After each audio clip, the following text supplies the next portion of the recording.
নমস্কার, কেমন আছেন সকলে?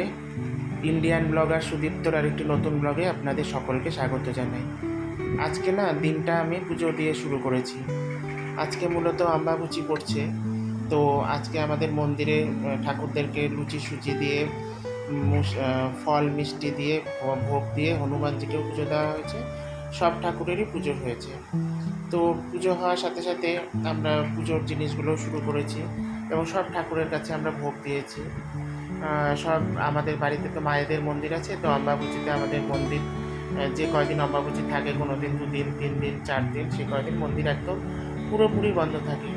কোনো পুজোই আমাদের মন্দিরে হয় না। যেদিন আমাদের মন্দিরের অম্বাবুচি নিবৃত্তি হয়, অম্বাবুচি শেষ হয়ে গেলে মন্দির খুলে আগে সমস্ত কিছু ধোয়া পাকলা হবে, মায়েদের স্নান হবে, রাধা গোবিন্দ সবার স্নান হবে, তারপরে আমরা নতুন করে আবার পুজো শুরু করব। এটা বহু বছরের আমাদের বংশের রীতি, এইভাবেই চলে এসছে। তো সেদিন সকালবেলাটা ওইভাবে শুরু করে তারপরে সন্ধেবেলা আমাদের পাড়ার মাঠে একটি মেলা এসেছিলো, এক্সপো, সেই মেলাটি দেখতে গেছিলাম। এটা মূলত ছিল গভর্নমেন্টের তরফ থেকে একটা এক্সপো।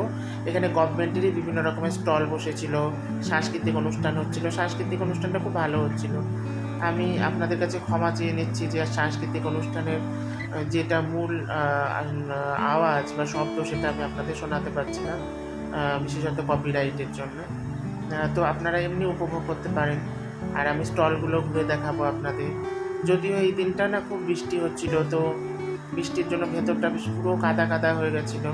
তা সত্ত্বেও যতটুকু সম্ভব আমি আপনাদের সাথে শেয়ার করব। আপনারাও দেখুন কীরকম লাগছে। দেখুন, এটা মূলত আমাদের শিলিগুড়ির ডাবগ্রাম মাঠ, যেটাকে সূর্যনগর প্লেগ্রাউন্ডও বলা হয়। এটা আমার বাড়ির একদম পাশে, এই মাঠের পাশেই আমার বাড়ি। তো এই মাঠে জানেন তো বিভিন্ন রকমের মেলা, বিভিন্ন রকমের অনুষ্ঠান এসব লেগেই থাকে। তো আমার ভাইটাকে বললাম যে আমারও একটু ফটো তুলে দে, তো ও আমাকে একটু ভিডিও শ্যুট করে দিল। তারপরে আমি ওর থেকে ক্যামেরাটা নিলাম, নিয়ে আমি বললাম যে না, আমিই বরং আমার বন্ধুদের সাথে শেয়ার করি সব কিছু। এই স্টলগুলো মূলত গভর্নমেন্টের থেকে স্পন্সর করা, যেহেতু কৃষিজ স্টল। এখানে যেমন ড্রেস মেটেরিয়ালস স্টল, এটা পর্যটনের স্টল, এরকম বিভিন্ন রকমের স্টল এসছে, যেখানে আপনারা অনেক রকম, এখানটায় অনেক রকম মানে ইনফরমেশনও পাওয়া যাচ্ছিল। কোথায় ঘুরতে গেলে গভর্নমেন্টের কোন কোন গেস্ট হাউস আছে, কোথায় আমরা গভর্নমেন্টের থেকে কোন সুবিধা পাচ্ছি, সেই সব। আর এই সব স্টলগুলোতে এইসব হস্তশিল্পের, হ্যান্ডিক্রাফটের এসব জিনিসগুলো মানে ছিল। তো ভালোই, এই স্টলগুলো খারাপ নয়।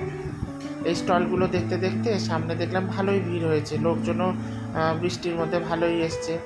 আর দেখুন উপরটা কি সুন্দর করে সাজিয়েছে, কিন্তু এই যে কাদাটার কথা বলছিলাম, দেখুন মাঝখানে কি অবস্থা, আর ওপরটা কি সুন্দর সাজানো, মানে দেখে বোঝারই উপায় নেই। ওপরে যদি তাকাই, নিচে যে এই অবস্থা, এটা মানে ভাবতেও অবাক লাগে। যাই হোক, তার মধ্যেও সবাই ফ্যামিলি নিয়ে আসছিল, দেখতে আসছিল কীরকম লাগে সেই জিনিসগুলো। তারপরে এই যে সামনে এটা গেট ছিল, এইখান দিয়ে আমরা এন্টার করেছিলাম। তারপরে আমি আর আমার ভাইটা ভাবলাম যে অন্য কোথাও ঘুরতে যাই, এখানে তো দেখা হয়েই গেল, এখানে তো বেশি সেরকম স্টল নেই। বাইরেটাতেও জানি অনেক দোকান, খাওয়ার দোকান এগুলো বসেছিল। যদিও আমাদের এই ডাবগ্রাম মাঠের চারদিক দিয়ে যে রাস্তা, মাঠটাকে মাঝখানে রেখে চারদিক দিয়ে মানে রাস্তা, শিলিগুড়ি পার্কও আছে এখানে। ওই পার্কের চারদিক দিয়ে, মাঠের চারদিক দিয়ে বিভিন্ন রেস্টুরেন্ট, খাওয়ার দোকান সবই আছে এখানে। তো এই মেলা বা এটার জন্য যে এগুলো বসেছে তা নয়, এগুলো এখানকার স্থায়ী দোকান। এখানে 12 মাসই সন্ধেবেলা লোকজনের ভিড়, সবার ভিড় লেগেই থাকে। যে মাঠটা, এটা বৃষ্টির জন্য যদিও বোঝার উপায় নেই।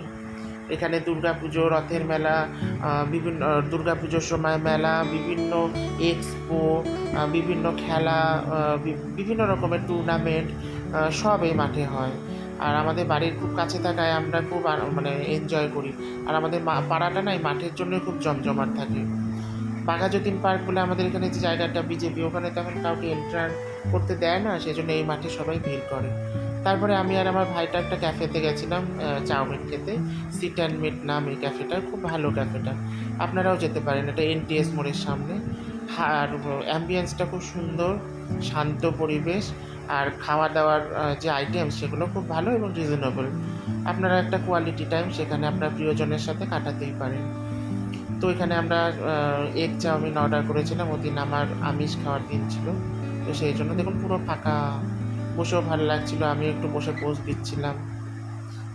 তো এই করতে করতেই আজকের দিনটাও আমার শেষ হয়ে গেল। তো আজকের ব্লগটা আমি এখানেই শেষ করছি।